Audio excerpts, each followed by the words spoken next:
Good morning, everybody. Well, welcome everyone to the Aurora Health Alliance Behavioral Health Work Group. I'm Laura Don. I work at Tri-County Health Department, and I'm one of the co-leads for or co-chairs for the interest group. And Kathy, I'll let you introduce yourself. Sure. Hi, I'm Kathy Snell. I'm with Aurora Mental Health Center, also co-chair for the Behavioral Health Interest Group. Happy to have you all joining us this morning. We are going to be, as the agenda states, talking about suicide prevention efforts. And we're excited to have four speakers joining us this morning. We'd like to start by welcoming Conlin Bass. And Conlin, I'm going to let you introduce yourself so you can tell people what your role is.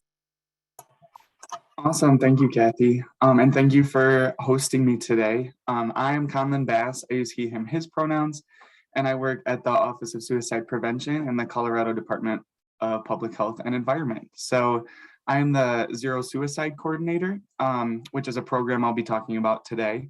But a little bit about me. I grew up in the Midwest in Wisconsin. I went to grad school at the Yale School of Public Health to get my master's in public health.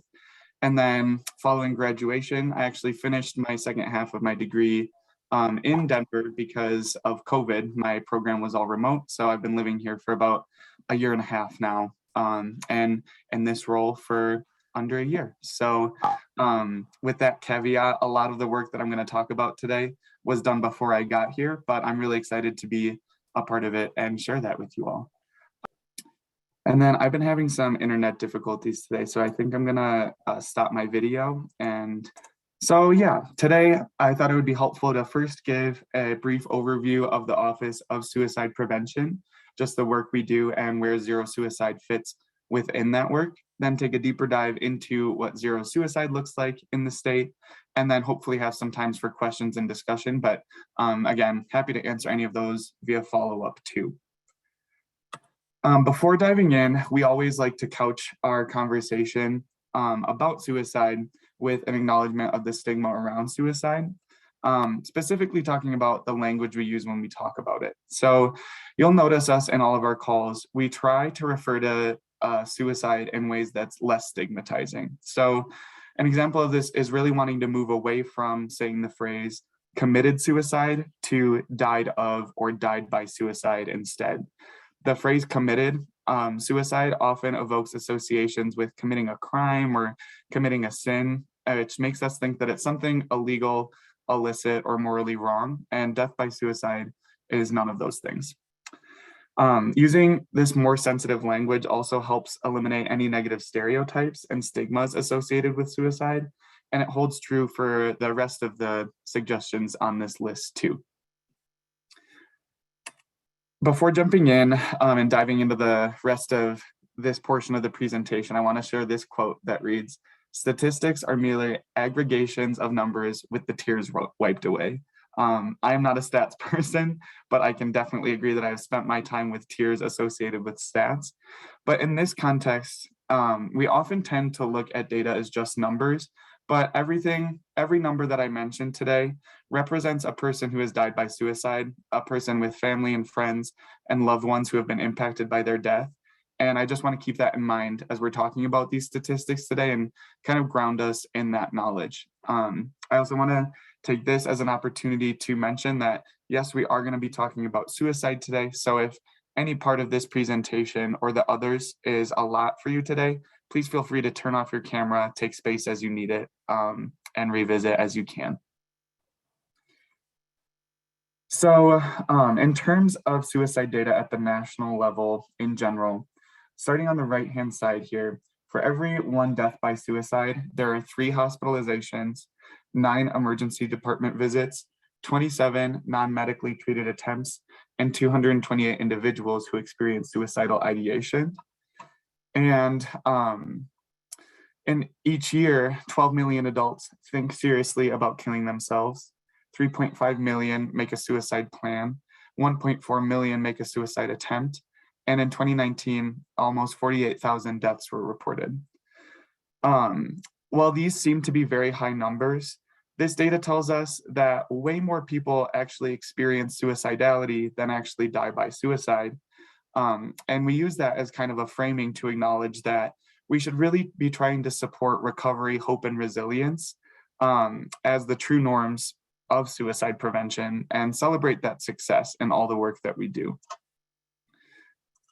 So in line with that, our first main point about suicide that we talk about in our calls is that suicide is a preventable issue, and that's at the core of our work at the Office of Suicide Prevention.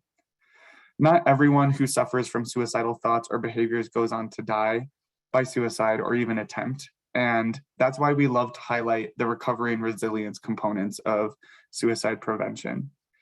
Even though it seems like suicide might be an individual level issue, it's actually a community issue and a public health issue. And that's why we aim to take a comprehensive approach to our suicide prevention efforts. Prevention, intervention, and postvention are all important to this comprehensive suicide prevention approach that we take. Prevention refers to actions taken to prevent suicide before it happens. So improving things like economic stability, affordable housing, affordable childcare, things like that really help people's circumstances. Intervention refers to actions taken to prevent suicide during a crisis. So that would be interaction with a care provider, referring someone to a hotline. Sometimes that's hospitalization.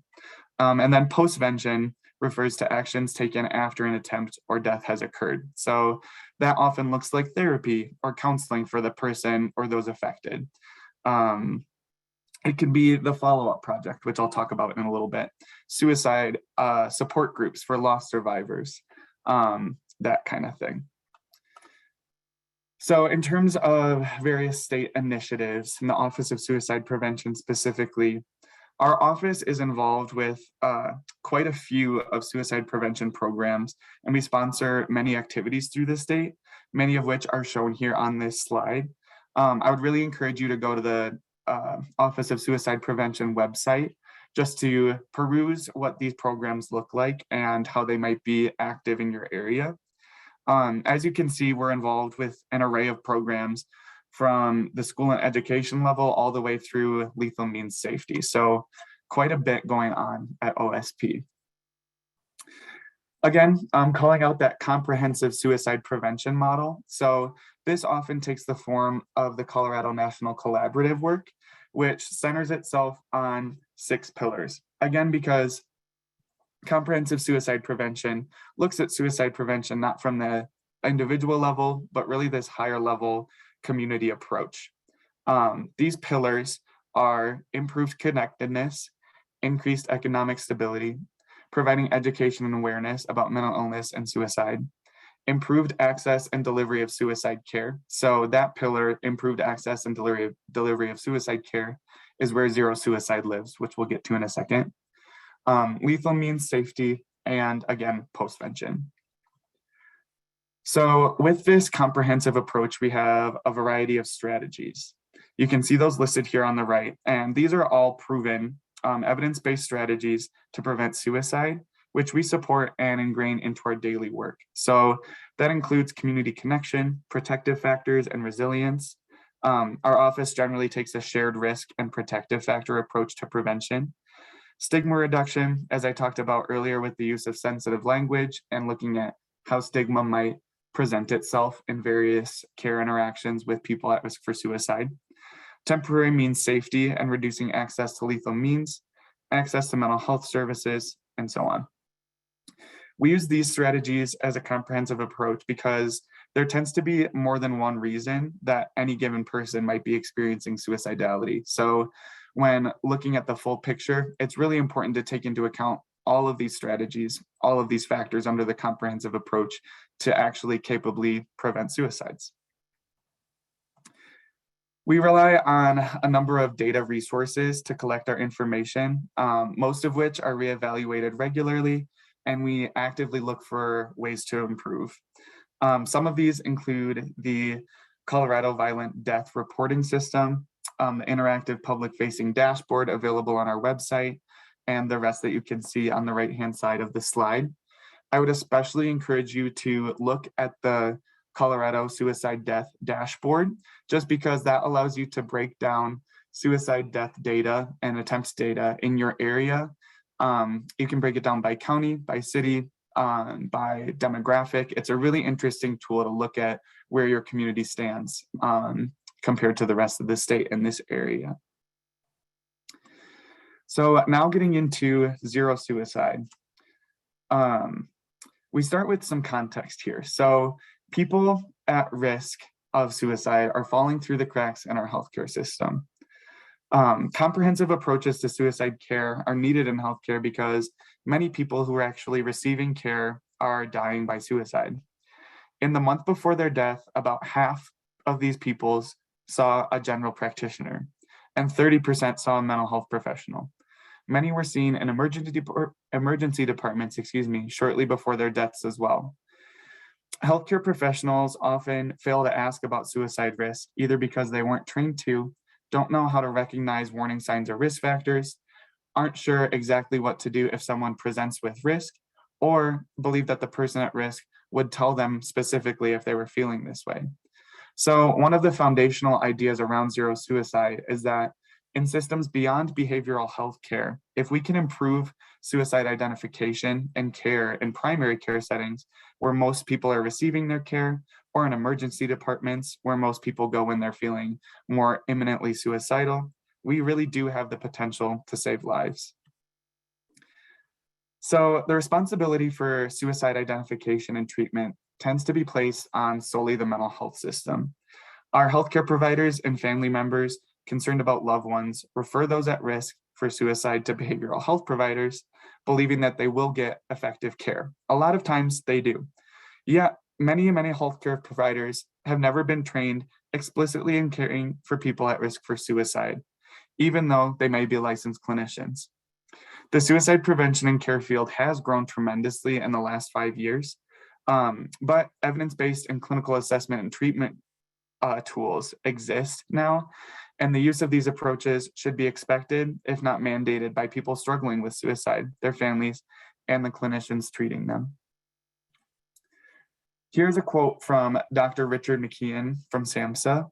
He is the chief of the suicide prevention branch at SAMHSA, and he reads, "Over the decades, individual mental health clinicians have made heroic efforts to save lives, but systems of care have done very little."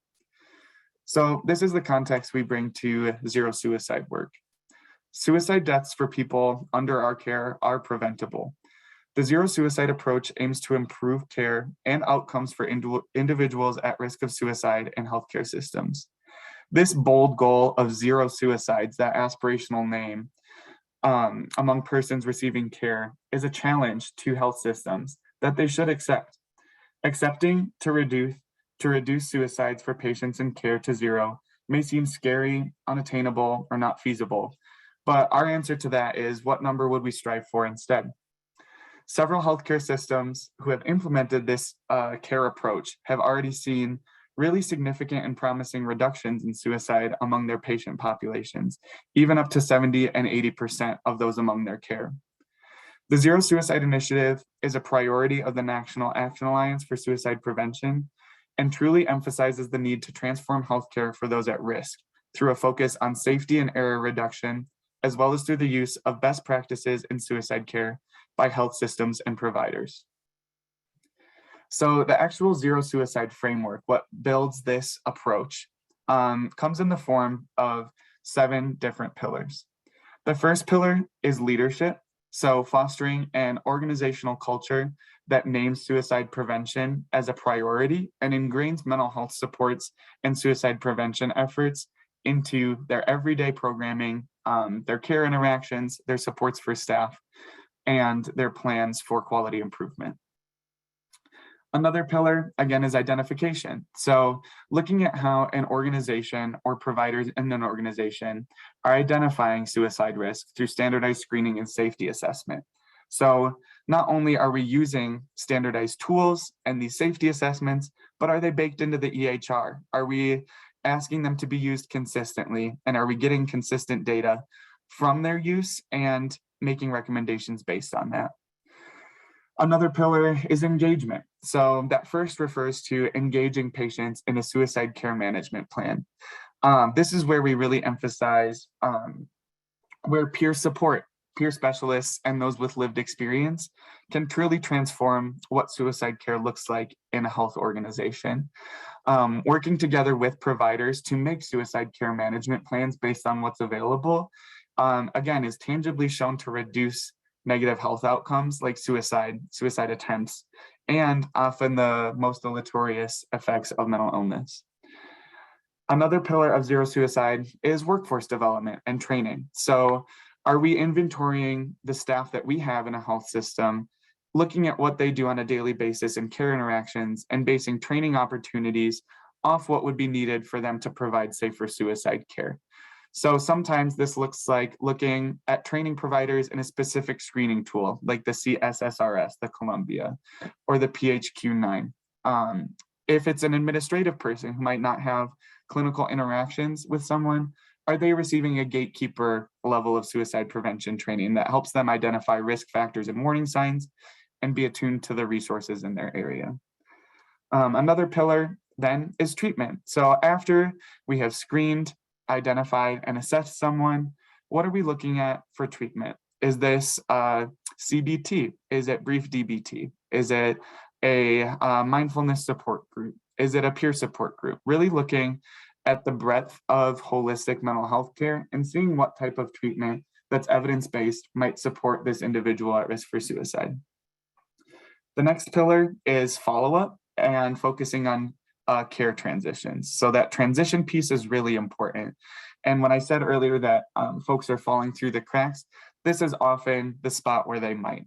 When they're referred to a resource, either a community mental health center for their treatment, and what can the health system do to facilitate and ease that process, make it comfortable and acceptable to the person, and follow up. Simply showing that you care is a really important piece of suicide prevention that, again, is tangibly shown to reduce deaths by suicide.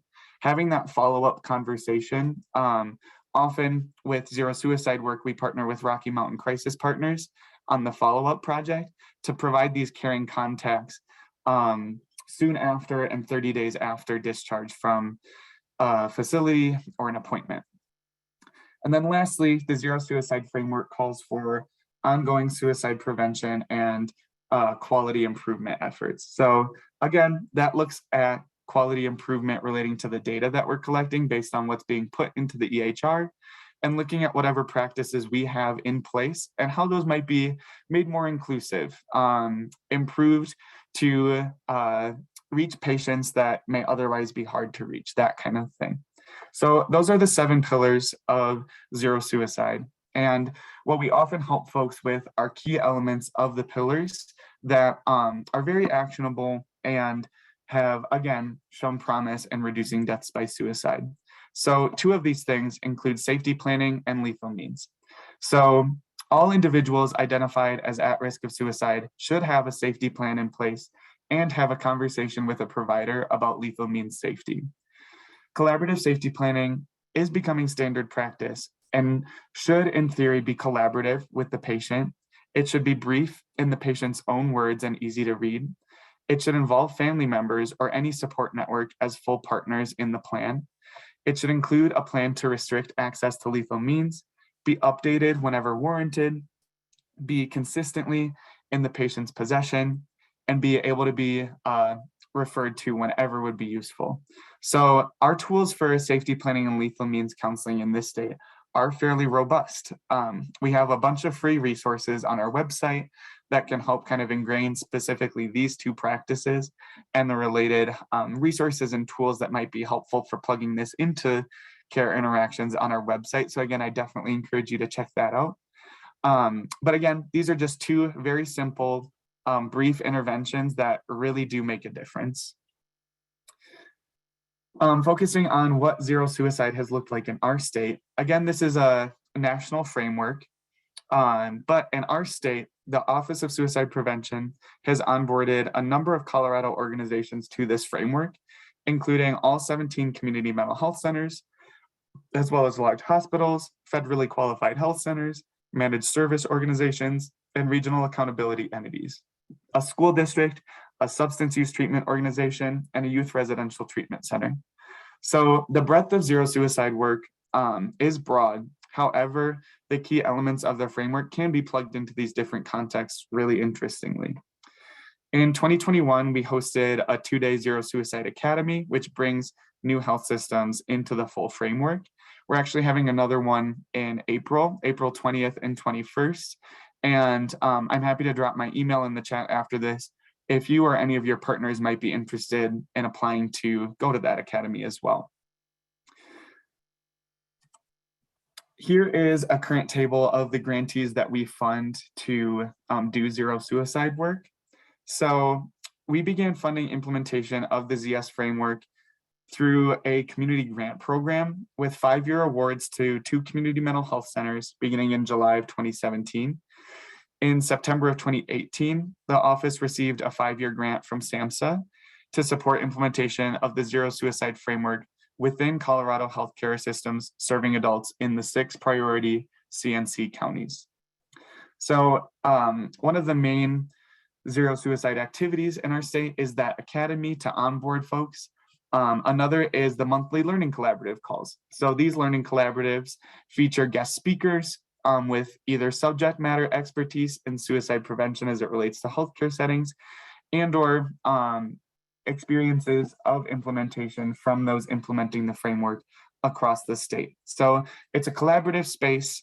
If you're interested in getting more acquainted with zero suicide work, I would definitely encourage you to attend those learning collaborative sessions every month. Again, the way to get added to that list is to simply just send me an email and I will get you on there. And then we also offer rolling technical assistance and coordination work to anybody looking to implement this framework statewide, starting with office hours, which are getting started in March. I will download this slide deck and send it your way just so you can click through these links and have access to these other amazing resources. Again, most of these already live on the Office of Suicide Prevention website, which I can also drop the link to in the chat when I stop sharing my screen. But otherwise, I know that was a lot of information really quickly about both the Office of Suicide Prevention and zero suicide. So I'm happy to take a second to stop and answer any questions if we have time.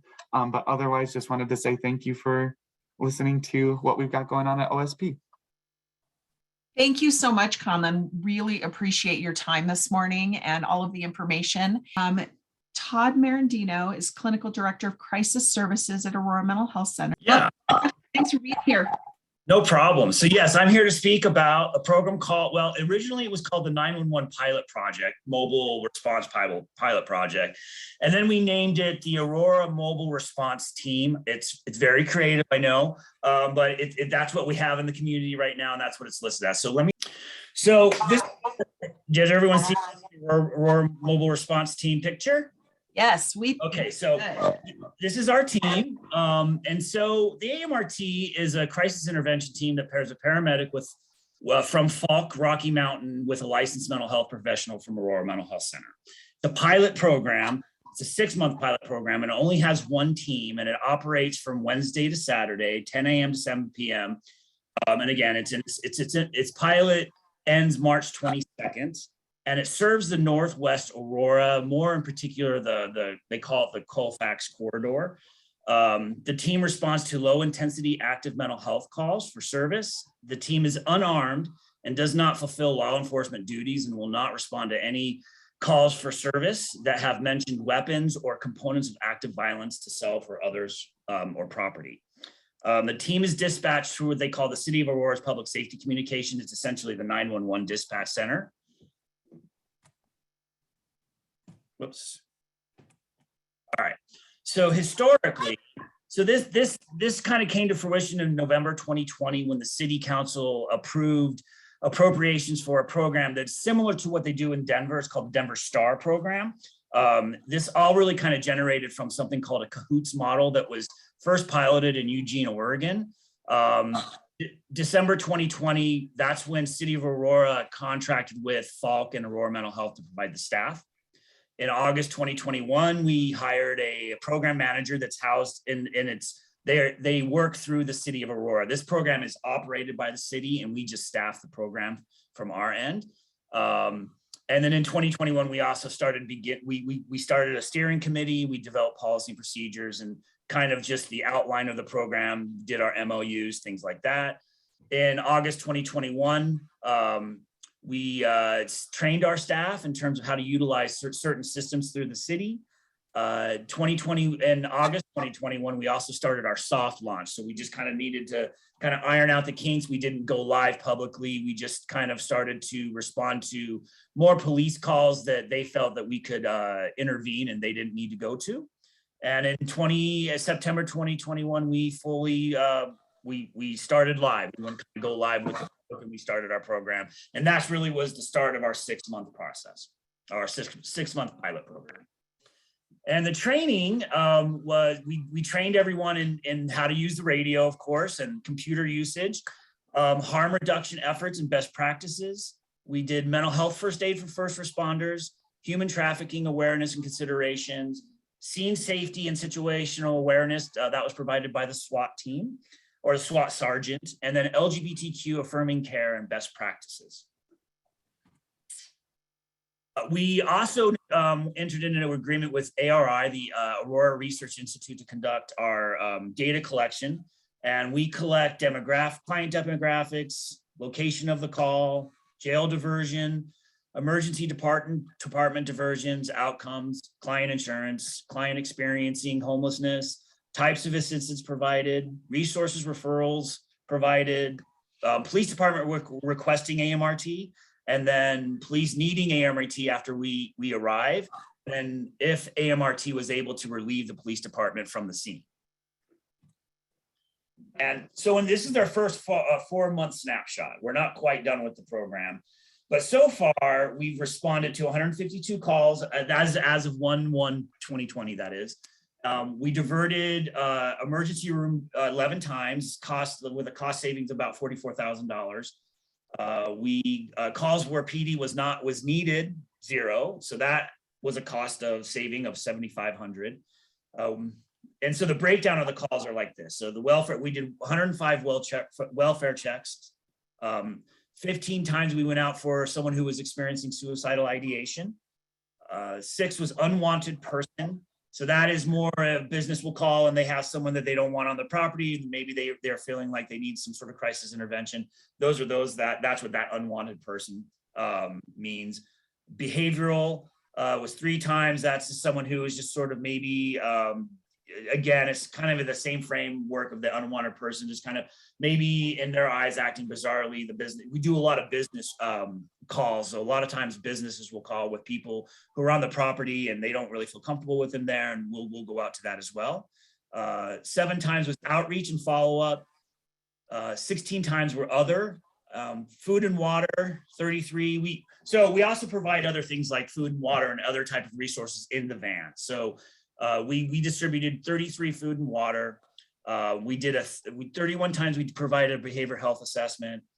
47 times we provided resources and support. 38 was resource referral. And then 12 times we did transportation. And that could be from someone who just is stuck with their car, and there is actually an example I'm going to show you here about when they intervene with someone and help them go get gas. So they do little things like that as well.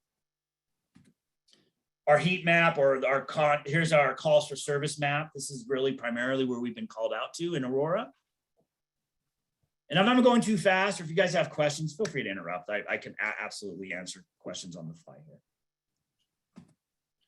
So feedback. So we've had a lot of good feedback from the police department. This particular sergeant really spoke this highly of the team. And what happened was in this situation where they are only supposed to go through area 1 through 6. And this sergeant asked them to kind of go out beyond the boundaries, and he didn't realize he was asking them to do that. And they went and dealt with the situation and really prevented having to get police out there and taking people off their beats to go respond to something. So they really kind of pitched in and helped the police department, and they really appreciated that. This is from a mother of a child who was struggling throughout the whole suicidal ideation, and the mom really wanted to get her to the hospital, but the child just would not get in an ambulance. And so they were called out and they were able to provide assistance to get the child immediately in the ambulance and get her to a higher level of care. And the mom was just elated that they were able to provide this service. I actually got a call from this mother to speak the praises of our clinician. So that was really good feedback. So this was two examples. The first one, I'm not going to read them all, but the first one was helping someone go get gas, and they were homeless, or they were experiencing homelessness. They were living in their car. They were out of gas. They went and they actually paid for the gas and got them to be able to get their car to a shelter and out of the cold. And then the other one was AMRT responded to a call that was civil in nature, where the client was indicating that there was experiencing domestic violence in the home. And AMRT was able to call the client, walk them through how to prepare what they call a go bag, and then orchestrated a safe way to get the client to meet AMRT to be transported to Aurora Mental Health Center's walk-in center. And then from there, they were able to get her to a safe house and provide domestic violence resources. And then media coverage. So something actually is exciting that's going on as we speak, and this is why I'm here presenting and not the program manager. CBS National is providing, they're doing these segments on Eye on America or some sort of segment like that. And so they're spotlighting AMRT on a national level. So they're following them around for the next 2 days with a news crew, the whole thing, and just kind of seeing what they do and see how they respond. So that's really exciting for the program, and I'm excited to see how that kind of, that pans out. But here's some other media coverage we've had. We've had 9 News, CBS, Fox has done some news coverage of it. And contact information. So Courtney Tassin is the program manager at the city. So she runs the day-to-day operations of the program. And then Lana Doughton's sort of the overall administrator of the program. And it's housed right now under homelessness, the homelessness program for the city of Aurora. So that's a nutshell, the program. But I'm willing to take questions, or if you need me to talk a little bit more about the program, or whatever you need. Thank you so much for this information. I received a message in the chat, or a question in the chat. Is this effort related to the Caring for Aurora policy movement? Oh, that's a good question. That I don't know. That would have to be answered by the city. I don't believe it's tied into that. I think really where the genesis of this program was. So we also have something in Aurora called the corresponder team, and it's a co-response with a police officer and a clinician. And so this program takes more of a trauma-informed approach of having not like a non-police intervention to go to scenes. And so someone at the city council really was spearheading this, really liked the idea of a cahoots model. I don't believe it was a part of that the initiative, the Denver Cares, or what you just mentioned. Yeah, I know that if that's referring the Caring for Aurora, that was an initiative around the potential of generating a sale for behavioral health. And so I don't know if that was the question, but that particular group this was at the start of the pandemic, made different choices at the time. There is definitely conversation happening in a variety of different places around the potential for attacks to help support this type of service, not necessarily this specific service. Okay. Thank you both. Also a Any question. other questions? There was one in the chat, I think, about how many calls are for youth or adults? So I don't have that breakdown in my demographic, but I can certainly get it to the larger group. Absolutely. That's a good question. And then the last question was, is there any data about number of calls for AMRT versus number of dispatches? In other words, how many of the calls that are being generated can this one team respond to? So I'm not sure I follow the question completely. So how it works when you call dispatch, they kind of have this algorithm. So they're going to ask a few questions. So that if it checks the right boxes, they're going to dispatch the AMRT every time. So it's not it's not if someone calls and I want AMRT and then they dispatch someone else. There would never be that kind of situation. But I think the hope is, and I think that data actually will be relevant because down along the way they want to have their own number to be able to dispatch AMRT, and I think that's when that data would come into play. So it's not people calling it's not, the name isn't really quite out there yet. So dispatch is really making that call when to send AMRT and when to make it more of a CRT situation or a police involvement.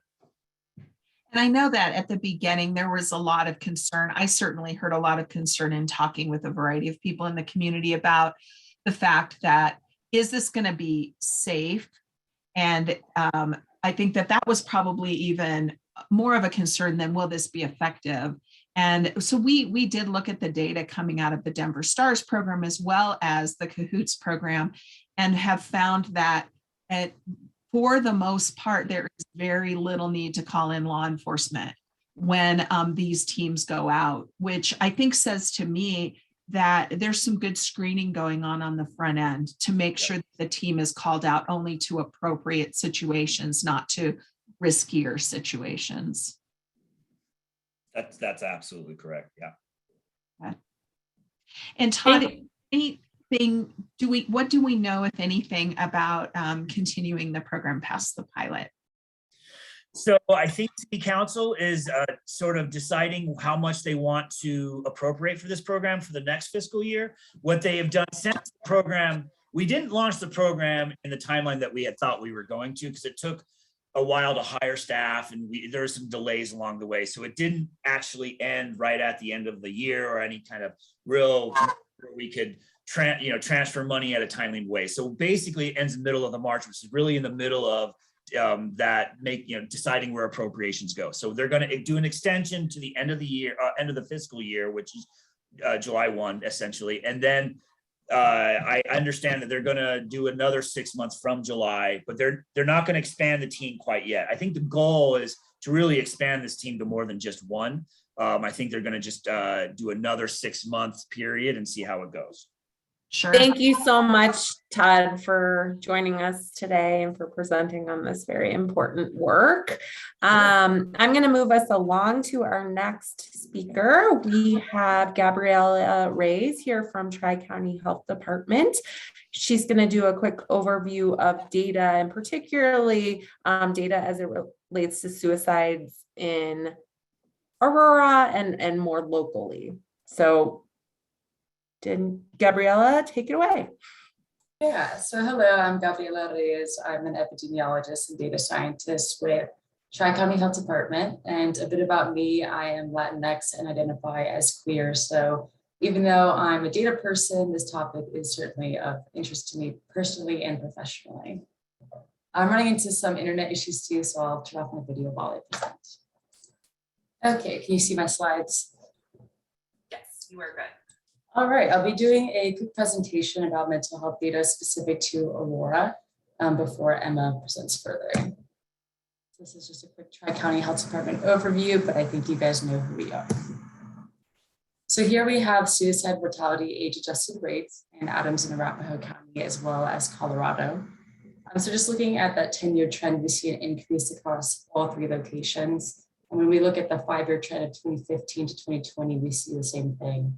Focusing on 2019 to 2020, we see an increase in Adams County and a slight decrease in Arapahoe and Colorado. Here we have suicide mortality rates by age group for Adams and Arapahoe counties. So looking at Adams on the left, we see an increase in all age groups from 2016 to 2020, with the greatest increase in that 65 plus population, so that's that green line. Focusing on 2019 to 2020, we see an increase in all age groups, except for the 45 to 64-year-old age group. On the right in Arapahoe County, we see an increase in all age groups from 2016 to 2020, except for that 45 to 64-year-old population. And the greatest increase again is in that 65 plus populations, that green line. Focusing on 2019 to 2020, we see an increase in all age groups, except for the 15 to 44-year-olds. So here we have data from the Colorado Health Access Survey. On the left shows the percent who needed mental health care counseling services but didn't receive them in the past year. So that's 15% in Adams County and about 13% in Arapahoe County. And on the right, as we all know, the pandemic has certainly exacerbated different issues related to people's health, including mental health. So this shows an experience in decline of mental health as a result of COVID-19. So about 37% in Adams and 39% in Arapahoe County. Here we have the youth mental health indicators from the Healthy Kids Colorado Survey 2019, so that's CDPHE's data. And this shows all the different questions that were asked for mental health indicators. The data is pretty similar across the Denver metro region. So on the left, we see that about a third of students felt sad or hopeless and stopped doing usual activities in the past year. Next to that, we see the percentage of students who seriously considered attempting suicide. That's about 17% in Adams and Arapahoe counties. Next to that, we see the percent of students who made a plan about how they would attempt suicide in the past year. So about 13% in Adams and Arapahoe counties. And on the right is the percentage of students who actually attempted suicide one or more times in the past year. So 8% in Adams and Arapahoe counties. And I included a further breakdown of this data by race, ethnicity, and sexual orientation to the slide deck. So if I have enough time, I would love to review that with you all. Here are suicide deaths and crude mortality rates in the city of Aurora from 2015 to 2021. We see an increase in these rates from 2015 to 2018 with a slight downtrend from 2018 to 2020.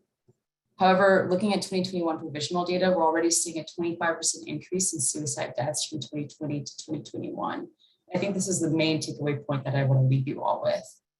Just a side note, 2021 data is provisional, so it's incomplete, which means we might see more than a 25% increase in suicide deaths in Aurora. Here is a kernel density map of deaths due to suicide. So we mapped them out across Tri-County from 2015 to 2020 in 2-year intervals and zoomed in on Aurora specifically. So the darker purple means there's more deaths due to suicide. This is 2015 to 2016. Here's 2017 to 2018. So looking at these two, we can see a greater density in 2017 to 2018. And it's mostly concentrated around Olympic Park and Mission Viejo. Here in 2019 to 2020, we see that starting to spread towards Utah Park and Aurora Hills, looks like. So just want to show you guys that trend again. And this is really useful when considering where to target interventions geographically. Here we have data from the Colorado Violent Death Reporting System, so it's specific to the city of Aurora from 2010 to 2018. It's suicide mortality by circumstances. So the key takeaways here are that 92% had a crisis 2 weeks prior to suicide, 54% had a current diagnosed mental health problem, 43% had a contributing criminal legal problem, 41% had a diagnosis of depression, and 35% had a history of suicidal thoughts or plans. And do I have enough time to go through some of the extra data? A few minutes. This is great. I'll be really fast. Yeah. So this is the Healthy Kids Colorado survey data broken down by race, ethnicity.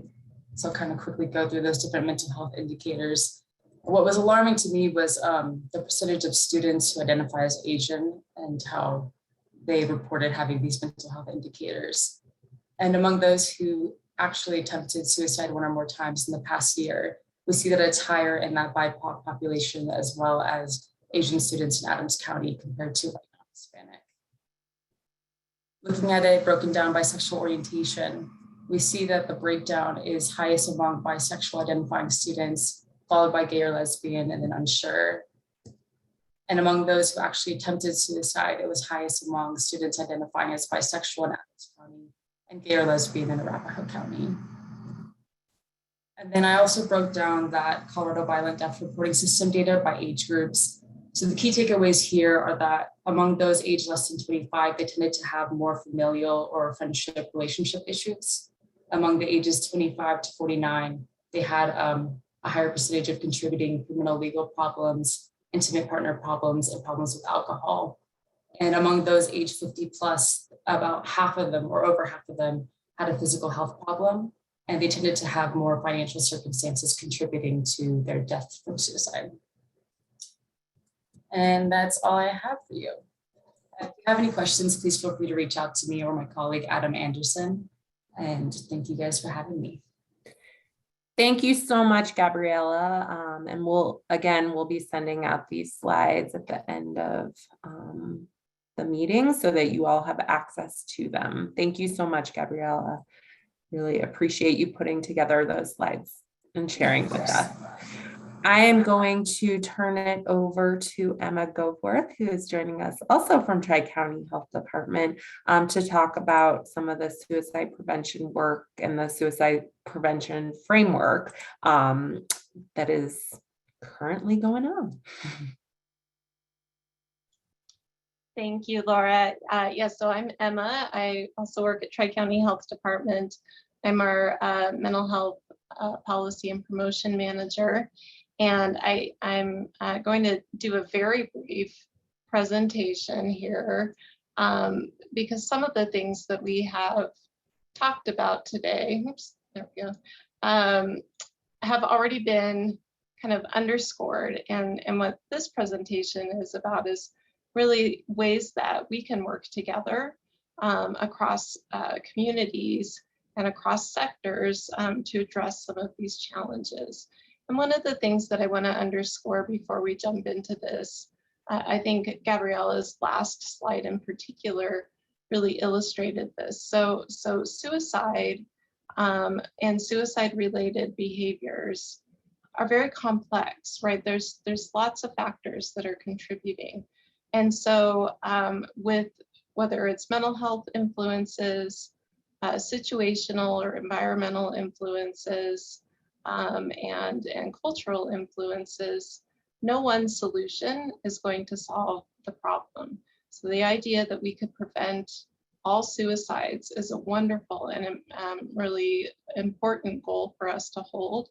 And it's important for us to recognize that in order to do that, we're going to need to apply lots of different strategies and have multiple partners and sectors at the table to implement.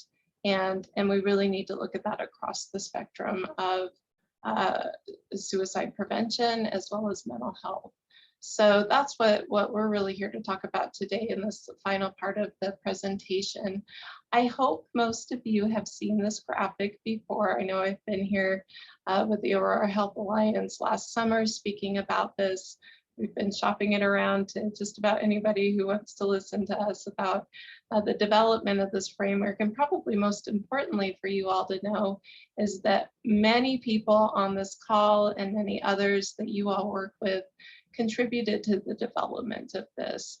And so, you know, this is presented by Tri-County, but it's really meant to be a community framework that is owned by all of us and all of you, and that requires all of us to contribute towards. And so I'm going to go through it very quickly in terms of the components. This is a super busy graphic and picture here. And then we can talk a little bit more about ways to get involved. So the first element that I want to highlight is what we really call our North Star, our guiding principles. And so these are at the center, and they're really the core concepts that guide all of this work, including social and institutional equity, really grounding where possible in the available research evidence, that this is a community-driven effort and that we really do require those multi-sector partnerships. We utilize data. We want actionable work that is well defined. We're always looking towards sustainability so that we ensure that it becomes a permanent part of the way that we work and part of our community. We're always looking to ways to harness resources, and we recognize that we need sufficient leadership to move things forward. Our values, this is pretty deep. I could talk about this all day, so I'm just going to breeze through it quickly, but really important that these strategies are person and family centered, that we think about the whole person in the context of their community and their families, and that we have that trauma-informed lens applied to anything that we're addressing here, recognizing that these are factors that really underscore why we need this multi-sector, multi-pronged approach, because any one individual is a whole person, and they are a person in the context of many different layers of what we like to talk about in the social ecological model. Here we talk about really our overarching outcomes, and this really needs to be our guiding piece when I think about the zero suicide goal.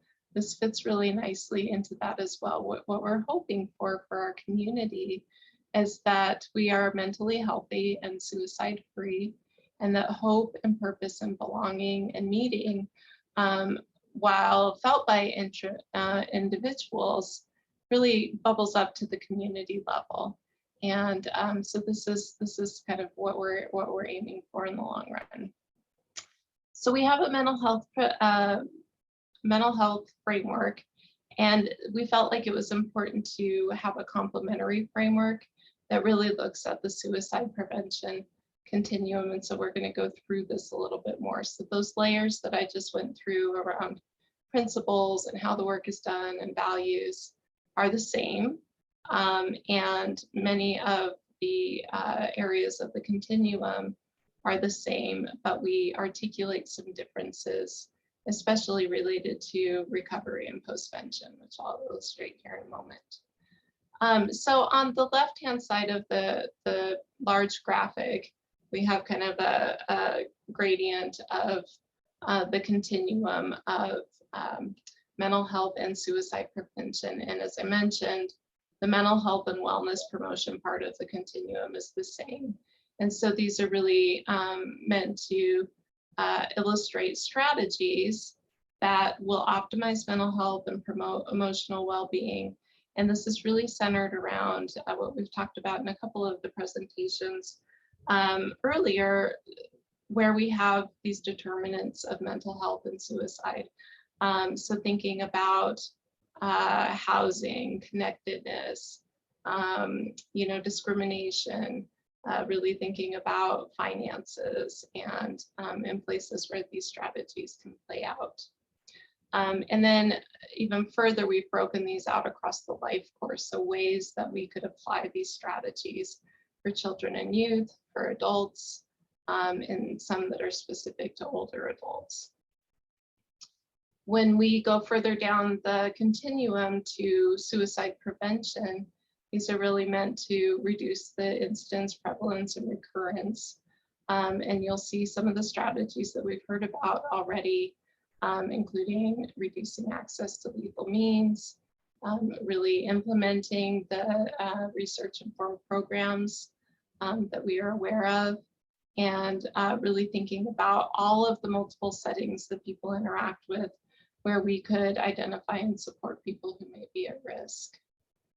And then here's an example again across the life course. So some various ways that this can play out or be applied when we look at it across these populations.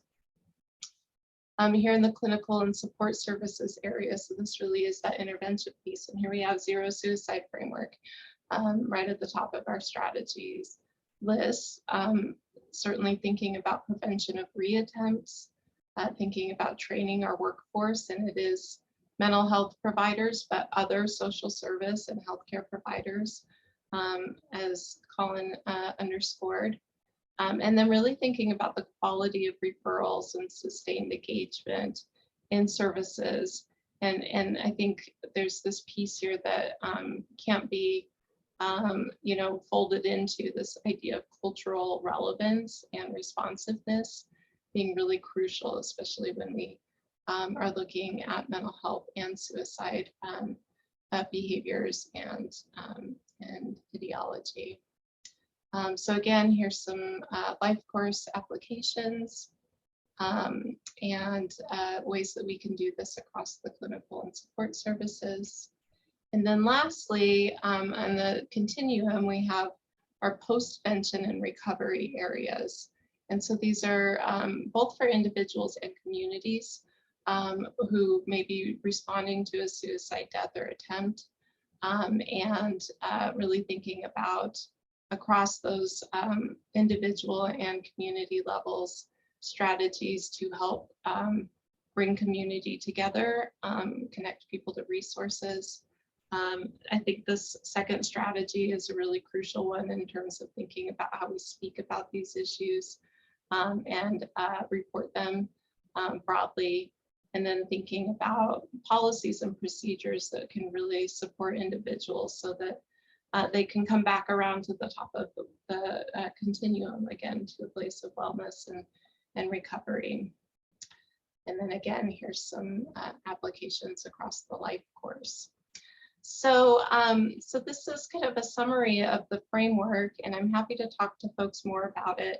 But I wanted to give a little bit of a plug for an event that we have coming up in a few weeks, where we really hope to engage with you all and many partners and members of our community to review all the things that we've learned in the last couple of years about what's working and not working, and where we might need to prioritize some of these strategies for a collective effort, really focusing on both mental health and suicide reduction in Adams and Arapahoe counties. So it's intended to be interactive and really a launching point for us to begin to do some of this work together in places where we may be missing resources or need a little bit more support for coordinated work. We recognize that there's a lot of this work already happening across communities, but we have also heard over and over again from folks that we're not always aware of what others are doing, or that there may need to be just some connective tissue or glue to bring together some of those efforts so that we can really maximize impact. And so please feel free to email me. I can drop my email in the chat as well. If you haven't already seen the registration links, hopefully many of you have this in your inbox already and have registered, but if not, please reach out. I'm happy to give you that information. And that's it for me. Thank you so much, Emma, for joining us and for all that great information and great work. I just want to thank everyone for joining us today.